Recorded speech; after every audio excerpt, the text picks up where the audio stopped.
Itu memang kita butuh. Karena Quran itu teks. Teks itu harus difahami ahlinya. Tapi ketika orang ngomong, ayo kita kembali kitabullah, kembali ke kitabullah, itu kembali yang apa? Terus tentang apa? Sehingga banyak orang yang entah saking angkuhnya, entah saking benarnya tidak tahu. Saya tidak mau kembali kepada Quran. Kenapa? Saya tidak pernah keluar, saya di situ. Kembali itu kan sudah keluar baru kembali. Itu entah saking angkuhnya, entah saking benarnya tidak tahu. Mau kamu katakan angkuh yang masuk akal? Saya tidak mau kembali. Saya tidak pernah keluar. Memang saya sudah di situ. Benar mana? Bisa jadi ya sudah ini itu wilayah yang nggak jelas itu. Tapi bahwa mukjizatnya Nabi itu menerangkan sesuatu yang kayak iya kayak enggak. Karena orang kafir itu pintar mengemas kebatilan sebagai kebenaran. Jadi enak zaman Nabi Musa ngadepi Fir'aun yang karuan salah. Nabi Muhammad itu enggak. Ngadepi satu komunitas yang mereka punya jargon yang seakan-akan benar. Misalnya Ka'bah itu sakral, Baitullah. Orang kafir itu percaya keramatnya Ka'bah, percaya. Sehingga mereka kalau bikin berhala itu harus dekat Ka'bah, bentuk barokah Ka'bah. Gak kurang ajar gimana? Maka berhala-berhala itu paling banyak di dekat Ka'bah, karena supaya apa? Dapat barokahnya Ka'bah. Ribet kan? Kamu kafirkan tuh percaya barokah Ka'bah, tidak dikafirkan itu kurang ajar. Ka'bah kok jadi ruwet. Ribet banyak ngadepi. Itu susah memang ngadepi logika. Makanya kan apa ya, kayak kita ngerawat anak itu. Mau dilonggar nanti manja terus goblok, mau dikerasin nanti minggat, ribet kan. Jadi ngelola kebenaran itu tidak gampang. Lalu Nabi datang bil haqqil bayyin, dengan kebenaran yang nyata. Dimulailah dari surat diantaranya lam yakunil ladzina kafaru min ahlil kitab wal musyrikin munfakina hatta ta'tiyahumul bayyinah. Bayyinah itu siapa? Rasulun minallah yatlu suhufam mutahharah. Orang-orang kafir baik berkategori ahli kitab yaitu Yahudi Nasrani maupun yang berkategori orang-orang musyrikin yaitu orang-orang yang menyekutukan Allah yang non samawi, yang tidak punya kitab samawi. Itu tidak mau tercerabut, munfakin itu tidak mau tercerabut dari akar mereka hatta ta'tiyahumul bayyinah, sehingga datang kebenaran yang begitu nyata, begitu jelas. Saking jelasnya siapapun mau tahu dan nggak bisa dibatalkan oleh apapun, termasuk oleh perilaku sosial. Siapa itu? Rasulun minallah yatlu suhufam mutahharah, itu yaitu Rasulnya Allah yang membaca lampiran-lampiran suci, yaitu Quran. Sehingga Nabi datang dengan analogi pembanding. Orang-orang yang berpikir Tuhan harus banyak karena urusan itu banyak, problem banyak. Lalu Nabi bikin analogi. Andaikan kamu sebagai pembantu yang punya majikan banyak, perintahnya beda-beda, kamu mau enggak? Ya enggak mau, enggak enak Muhammad kalau punya bos banyak, perintahnya beda-beda, semuanya egois harus dituruti, enggak mau. Enak mana sama punya majikan satu? Enak satu Muhammad. Ya sudah, Tuhan kamu itu majikan kamu. Kalau banyak-banyak bingung kamu, perintahnya banyak nanti. Terus mereka mau, ya sudah Tuhannya satu saja. Jadi karena mereka mau tidak mau, harus berpikir kalau Tuhan banyak berarti perintahnya banyak, memuaskan satu Tuhan dibenci Tuhan yang lain, memuaskan yang lain dibenci yang lainnya, pokoknya ribet. Hari ini minta dilayani, Tuhan yang satu minta dilayani, itu kan ribet. Jadi Nabi itu pakai logika yang gampang. Makanya ketika Allah menjelaskan itu, ketika Allah dorobawa masalar rojulan fihi syuraka umutasakisuna wa rojulan salamal dirojul hal yastawiyani masalah. Alhamdulillah Allah bikin satu perumpamaan, ada orang yang punya majikan banyak, yang satu punya majikan hanya satu. Hal yastawiyani masalah, nasibnya enak mana? Enak yang punya majikan satu, karena standarnya jelas, SOP-nya jelas. Akhirnya mereka sadar, oke, Muhammad Tuhannya satu saja. Lalu dalam pertanyaan-pertanyaan yang lain, misalnya tadi masalah Sayyidina Ali, masalah dibully lah kalau sekarang itu Nabi menjawab ya dengan rasional. Karena mau tidak mau. Karena Nabi tidak dibolehkan pakai mukjizat zaman itu. Untuk awal-awal jadi Nabi itu nggak boleh pakai mukjizat. Karena mukjizat itu punya sisi yang sangat-sangat fatal, yaitu kalau Allah sudah menurunkan mukjizat, itu sekali nggak diimanin itu harus ada azab. Nabi ingin umatnya itu nggak kena azab. Makanya ketika Allah Ta'ala wa ma mana ana an nursila bil ayati illa an kadzdzaba bihal awwalun. Cara terjemahan bebasnya gini. Muhammad, saya tidak ngasih mukjizat kamu kayak Nabi Musa, kayak nabi-nabi sebelum kamu yang berupa fisik. Itu problemnya satu, sekali saya menurunkan mukjizat, tren umumnya ini didustakan. Ketika didustakan, saya punya alasan menyiksa, wong sudah tak perlihatkan sebegitu jelas kok tetap didustakan. Maka sekali saya menurunkan mukjizat, kata Allah, wa ma nursilu bil ayati illa takhwifa. Saya memberikan satu ayat itu hanya warning, hanya peringatan bahwa ini akan ada bahaya azab. Sehingga karena pilihannya itu Nabi milih gak ada mukjizat yang seperti nabi-nabi sebelumnya, milih mukjizat yang ilmiah, yaitu Al-Quran yang kita warisi sampai sekarang. Alhamdulillah. Karena kata ulama-ulama, nah ini pentingnya penjelasan. Andaikan mukjizat kita itu hanya tongkat, maka hanya ada di museum. Kita lihat tongkatnya Nabi Musa, mungkin klaimnya ada di Turki. Mukjizat tabut kita lihat lagi di mana lah tempat di museum apa. Tapi kalau mukjizatnya Al-Quran, itu umatnya Nabi akan merasakan nikmatnya ila yaumil kiamah. Misalnya kita dalam bersuami istri atau dalam berkeluarga atau dalam bermasyarakat. Itu Quran kalau nasihati kita gampang sekali. Misalnya wa ashiruhunna bil ma'ruf fa in karihtumuhunna fa asa an takrahu syai'a wa yaj'alallahu fi khairan katsira. Sudahlah kalau sama istri itu yang baik. Jika ada watak istri yang kamu nggak suka, dalam ketidaksukaan kamu itu ada kebaikan yang banyak. Kamu nggak suka karena kalau istri kamu sering marah, kamu nggak suka. Sukanya yang senyum. Tapi kalau senyum terus sama orang lain juga senyum, ribet kan kamu. Jadi sudah anggap saja ada hikmahnya. Semua itu ada hikmahnya. Kalau istri kamu marah tidak kelihatan marahnya, dipendam, itu enggak ekspresif. Cara akting sinetron enggak masuk itu. Tapi kalau marah kelihatan marahnya itu ekspresif, itu kecerdasan, itu apa? Bisa menumpahkan keinginan. Wah itu bagus ini. Jadi disuruh lihat sisi apa? Positif. Imam Syafi'i itu pernah ketemu seseorang yang di depan beliau cium tangan hormat. Suatu saat dikasih tahu sama santrinya yang lain. Orang yang mencium kamu, wahai Imam Syafi'i, itu di belakang ngerasani kamu, bully kamu. Kata Imam Syafi'i, baguslah. Kenapa? Berarti saya wibawa, di depan saya tidak berani. Jadi enteng. Beliau dikasih tahu, tetangga kamu banyak yang benci engkau ya Imam Syafi'i. Baguslah, tidak akan utang saya. Justru yang kenal-kenal itu yang utang-utang itu. Jadi enteng terus. Jadi dunia ini dianggap gampang saja. Coba kalau istri kamu sedang rukun sama sedang marah itu murah mana? Murah marah, kalau rukun minta ke mall pusing. Jadi ulama dulu itu murah mana? Marah sama rukun. Kalau sedang harmonis minta kemana? Mahal kan? Kalau pas marah? Jadi ulama dulu itu lucu apa ya, gampang sekali nanggapin sesuatu itu. Imam Abu Hanifah itu kalau ketemu yang utang beliau itu dia yang sembunyi karena malu. Kalau kita kan enggak, yang sembunyi yang utang. Kalau Abu Hanifah enggak, yang sembunyi itu Abu Hanifah. Kasihan dia malu kalau ketemu saya, kan masih punya utang saya. Itu kalau kamu ingin jadi wali itu gitu, kalau ketemu yang utang kamu yang lari.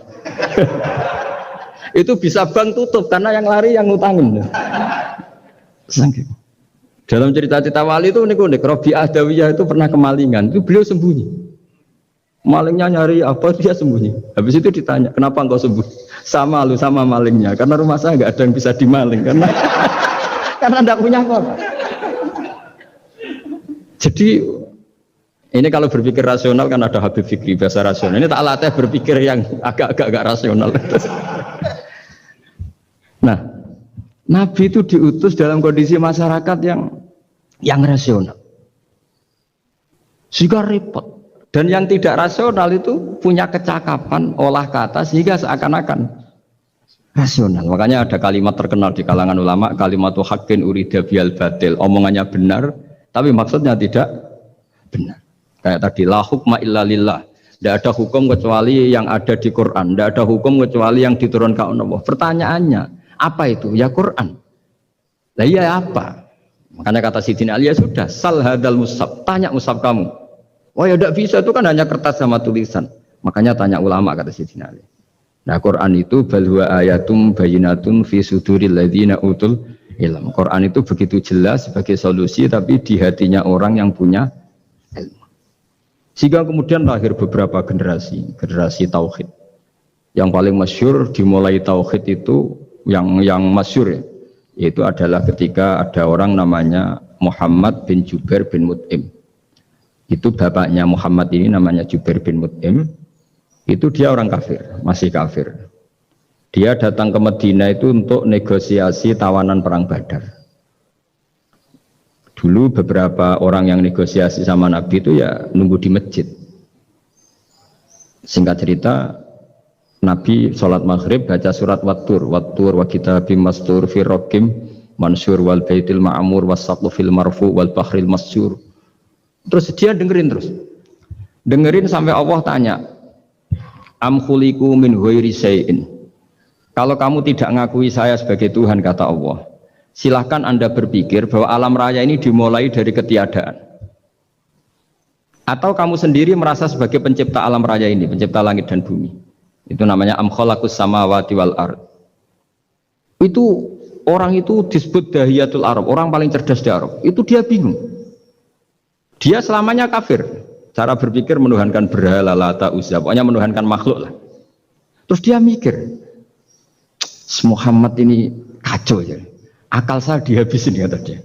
Jadi cara berpikir dia pakai akal. Dia tidak percaya mukjizatnya Quran, tapi dia bilang Muhammad ini kacau. Akal saya dihabisin. Akhirnya Nabi setelah salam dia menyatakan Islam. Karena kata dia, Muhammad, akal saya habis oleh apa yang kamu baca. Nah ini saya mau menerangkan tauhid sebagai inspirasi. Yaitu logikanya gini, langit bumi ini kan wujud itu punya eksistensi.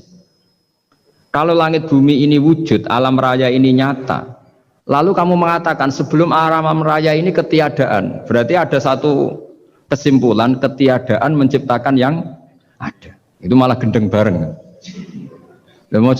Logikanya kan nggak kena. Al-adamu yakhluqu maujudan, sesuatu yang nggak ada menyebabkan atau menjadikan sesuatu yang ada. Akhirnya, padahal pertanyaannya tadi gitu, ya sudah kalau kamu nggak percaya saya sebagai Tuhan, sebagai pencipta awal, sudah ada usah Tuhan-Tuhanan. Tapi ya, mari goblok bareng dengan mengatakan bahwa alam yang ada ini diciptakan oleh sesuatu yang tidak ada. Jadi Jubair, saya tidak mau goblok Muhammad, sudah iman saja saya, karena saya tidak mau goblok. Jadi agama ini datang dengan keceriaan berpikir. Sehingga Ibnu Hajar al-Asqalani mengatakan hadatin ja'a bil iltizat al-aqli. Agama ini datang dengan kenyamanan berpikir.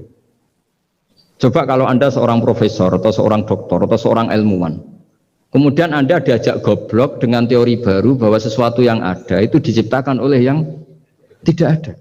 Mau enggak kamu? Mau mengira sesuatu. Diajarin sesuatu yang ada diciptakan oleh yang tidak ada.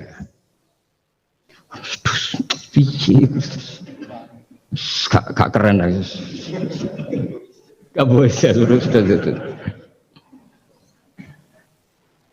Jadi tauhid itu. Nah, kemudian lahir ulama-ulama baru yang cara ngarang sama. Ini kitab yang dulu saya ngaji sama Syekhina Kiai Maimun Zubair Mbah Mun. Itu kemudian ulama-ulama baru, kata Yai Mbah Mun itu juga bapak saya sering pesen, orang itu harus tahu zaman. Menerangkan tauhid itu kalau ulama dulu itu dimulai dari kalimat yang mungkin yang ngaji saja bingung. Al-alam mutaghayyir wa kullu mutaghayyir hadis la budda mim muhdits. Itu sampean dengar mesti anggap jimat itu apa itu? Itu doa apa gitu. Doa jalbur rizki apa gitu. Padahal itu logika. Tapi terus ulama-ulama modern itu ngarang seperti ini ada gambar. Ini kitab yang saya dulu ngaji sama Ahmad, itu digambar seperti ini. Maksudnya digambar seperti ini gini, penjelasannya gampang. Sampean kalau gambar seruat apapun, misalnya gambar gedung tingkat 5 atau gambar gunung atau gambar apa saja. Mbok seruat apapun gambar itu dimulai dari satu titik. Tadi hadhil awalim kulluha, bahwa alam semua ini dimulai dari nuqtatil wujud, ada titik wujud. Dan karena ini wujud penyebab harus bersifat awal, makanya Allah itu selain wujud harus bersifat al-awwal, kalau bahasa pondok al-qadim. Karena tidak mungkin yang menciptakan kemudian kalah dulu dengan yang diciptakan. Begitu juga Imam Al-Amudi. Imam Al-Amudi itu jadi wali itu karena dia ahli matematika. Sampai muridnya itu eskal, ini guru saya masuk surga enggak? Kalau ngajar itu senangnya ngajar matematika. Beliau ahli usul fikih, ahli fikih, tapi senangnya ngajar matematika. Sampai muridnya sanksi, ini masuk surga enggak? Walhasil dalam cerita keramat beliau, sama ndak usah terus saya tidak percaya, kamu ndak wali, kok ndak percaya gimana? Ribet sekarang itu, orang kalau nggak nekuni sesuatu terus nggak percaya, ribet. Itu beliau masuk surga itu dijamin dapat surga itu karena ngajar matematika. Tapi di hati beliau hanya satu, matematika adalah satu ilmu yang dimulai dari angka 1. 0, itu tetap dimulai dari 1, nggak bisa. Akhirnya beliau cerita. Angka 2 atau 3 nisbatul wahid wal isnaini ila mi'ah wa ila ma la nihayatallah, semuanya sama, nisbatul far'i ilal asli, kata beliau. Mbok angka 2, 3, 1000 sampai 1 miliar itu perbandingannya dengan angka 1 apa hubungannya? Al far'i ma'al asli, yaitu angka 2, 3 adalah cabang dari angka 1. Jadi alam raya sebanyak apapun, ada galaksi, ada Mars, ada apa saja, tetap dimulai dari wujud yang 1, yaitu wujudnya Allah Subhanahu wa ta'ala. Jadi beliau menjadikan matematika sebagai alat perangkat untuk tahu tauhid, bahwa alam raya ini dimulai dari al-wujudul wahid, wujud yang 1. Makanya kul huwallahu ahad, Allahus somad, terus lam yalid wa lam yulad, dan seterusnya. Nah, makanya ketika orang menyoal hukum adat yang menipu kita, adat itu sunnatullah yang kita lihat. Itu Quran mesti mengembalikan bahwa alladzi yabda'ul khalqa tsumma yu'idu wa huwa ahwanu alaih. Sebagian di surat Yasin diterangkan ansha'aha awwala marrah. Ketika kita lama sekali, namanya manusia itu lahir dari seorang bapak dan ibu, ini lama sekali. Yang namanya telur itu lama sekali lahir dari ayam, keluar dari ayam. Yang namanya pohon besar itu mesti dari biji yang kecil. Karena lama itu terjadi, seakan-akan kita ngomong, kita berkeyakinan, tahu-tahu ada pohon besar itu muhal. Tahu-tahu ada manusia ini muhal. Makanya ketika ada figur yang bernama Isa bin Maryam, itu orang kafir Yahudi, itu menolak. Bagaimana mungkin ada manusia tanpa bapak? Oke, itu menyalahi prosedur lazim, protap lazim. Tapi kata Allah gimana? Inna masalah Isa indawahi kamasali Adam. Kalau Isa mohal karena tanpa bapak, harusnya Adam lebih mohal karena tanpa bapak, tanpa ibu. Jadi artinya apa? Allah tetap mengingatkan bahwa kudroh saya yang pertama itu menjadikan semuanya mungkin tanpa perangkat adat. Maka kitab ini yang saya baca ini, milik Sayyid Husain Afandi ini, itu menjelaskan bahwa hukum adat itu menipu. Saya ulang lagi, hukum adat itu menipu. Ketika ayam mengeluarkan telur, telur kemudian menjadi ayam lagi. Terus kita berdebat, telur sama ayam dulu mana? Menurut Anda milih mana? Milih apa? Telur. Kalau ini, yang kubu sebelah ini? Ayam apa telur? Telur. Ayam. Ayam lahir dari Nah, pertanyaannya begini kalau menurut tauhid. Ketika lazim kalau telur itu nanti suatu saat jadi ayam, terus ayam kemudian lazim mengeluarkan telur. Ketika Anda mengatakan mungkin kontribusi Anda terhadap kemungkinan itu apa? Kan sama, Anda tidak ikut menciptakan. Wong tidak ikut menciptakan kok menvonis mungkin dan tidak mungkin, kamu itu hanya saksi. Makanya pertanyaannya Allah, loh ketika itu kamu anggap mungkin, kontribusi Anda itu apa? Kan hanya melihat. Kamu sendiri tetap tidak mampu bikin telur, Anda juga tidak mampu bikin ayam. Artinya meskipun telur jadi ayam, ayam jadi telur sampai kiamat, tetap ada kontribusi kudrohnya Allah Subhanahu wa ta'ala. Bukan berarti berdiri sendiri. Wong kamu yang bilang mungkin ya nyatanya enggak berkontribusi. Sehingga kalau suatu saat Allah bikin telur dari batu atau ayam keluar dari batu, bagi Allah itu enggak masalah. Tapi bagi kamu masalah. Bagaimana mungkin hewan keluar dari batu? Ini logikanya gimana? Loh memangnya ketika telur dari ayam itu logika kamu gimana coba? Kamu ikut bikin nggak? Nah ini di sini pentingnya mukjizat. Akhirnya Allah bikin mukjizat, ada satu onta besar keluar dari batu, yaitu mukjizat Nabi So. Kamu memasalahkan, ini gimana onta kok keluar dari batu? Lalu kalau Allah tanya kamu, gimana telur keluar dari ayam? Loh ini biasa Gusti mungkin, memangnya kamu bisa?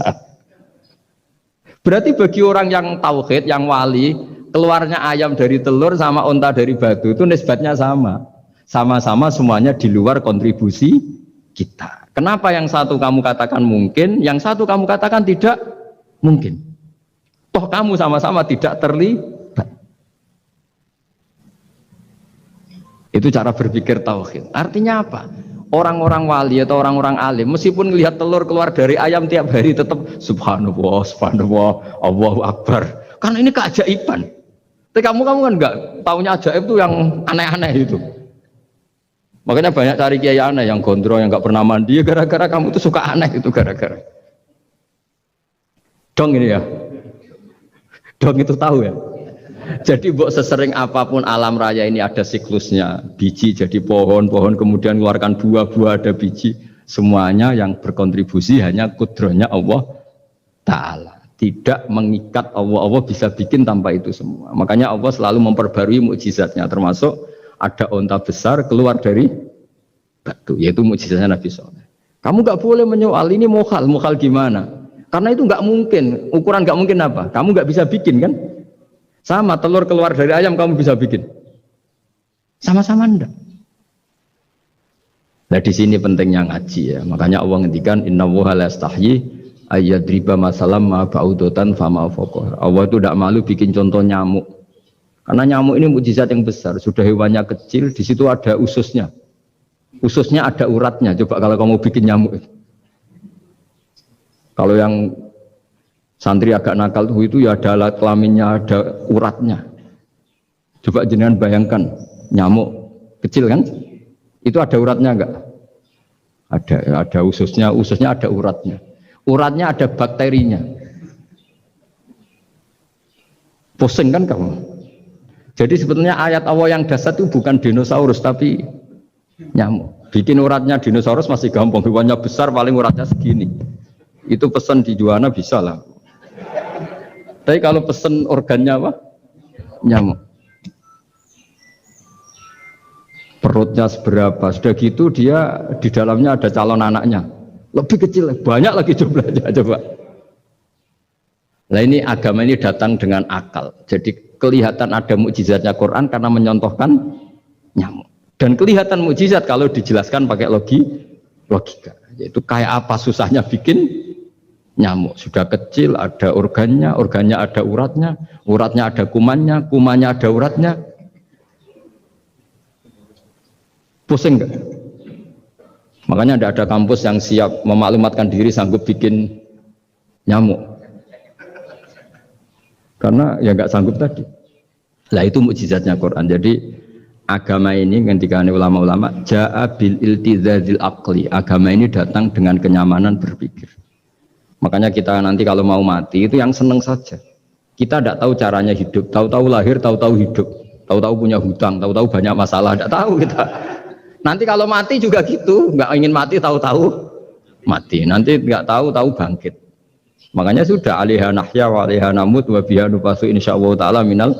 Makanya kata Sidina Ali kalau ada orang susah hidup, kamu lahir keinginan kamu apa keinginan Allah? Ya keinginan Allah. Kamu mati, misalnya orang frustasi ingin mati ya tidak bisa mati. Kalau Allah tidak menghendaki ya tidak mati. Ya sudah, zaman kita hidup ya tidak bisa mengelola kehidupan ini ya sudah. Kalau mati juga tidak bisa mengelola kematian ini.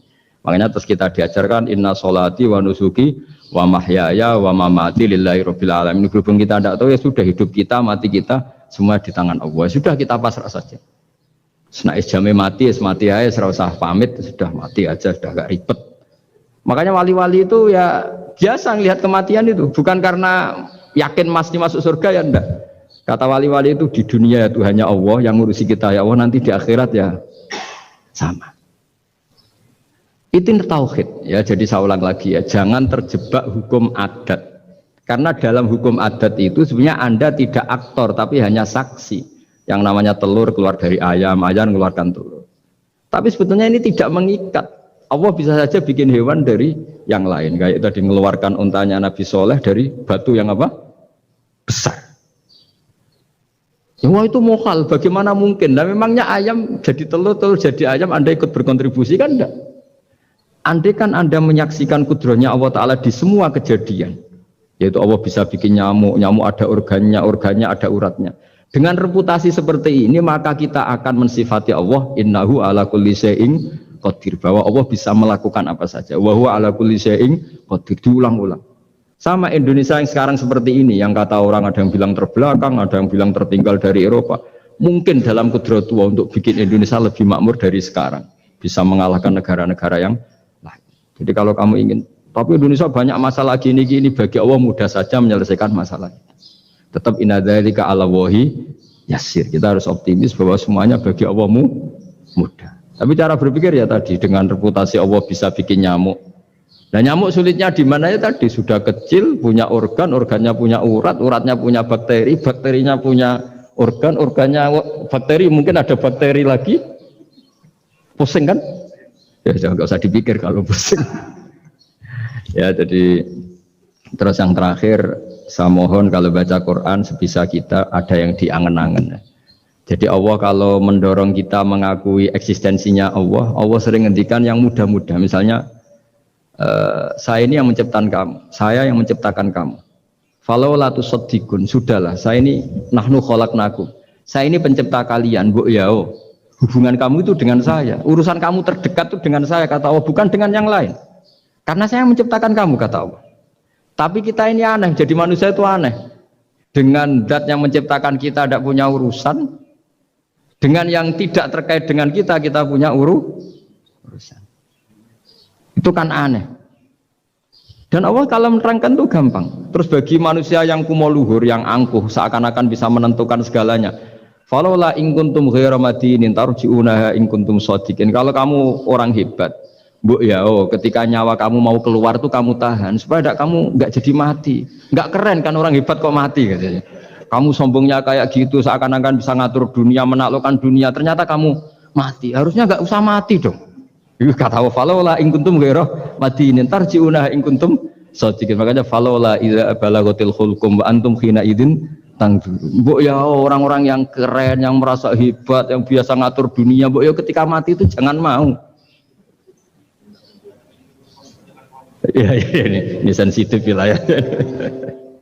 Ya saya kira demikian ya, semoga lewat ngaji ini kita kembali ke tauhid yang benar lewat penjelasan-penjelasan yang akli, yang rasional. Saya pastikan agama ini datang dengan al-iltizadul akli, kenyamanan berpikir. Kayak apa susahnya kita dengan jadi ateis? Karena harus punya rumus bahwa yang ada diciptakan oleh yang tidak ada.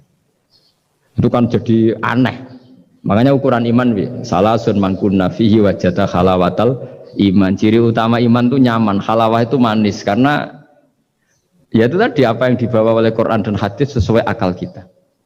Maka masyhur di kalangan para ulama ada pepatah, laulam yakun ma jaa bihi Muhammadun dinan lakana fi aqlin nasi hasanan. Kalau saja Muhammad tidak maklumatkan kalau ini agama, akal pun akan setuju bahwa yang dibawa itu hal yang luar biasa. Karena agama ini tidak lam yusodim al-aql, agama ini tidak akan menentang akal. Liqaumi ya'qilun liqaumi yatafak.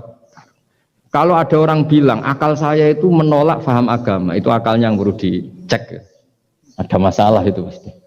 Ya, saya kira demikian. Assalamualaikum warahmatullahi wabarakatuh.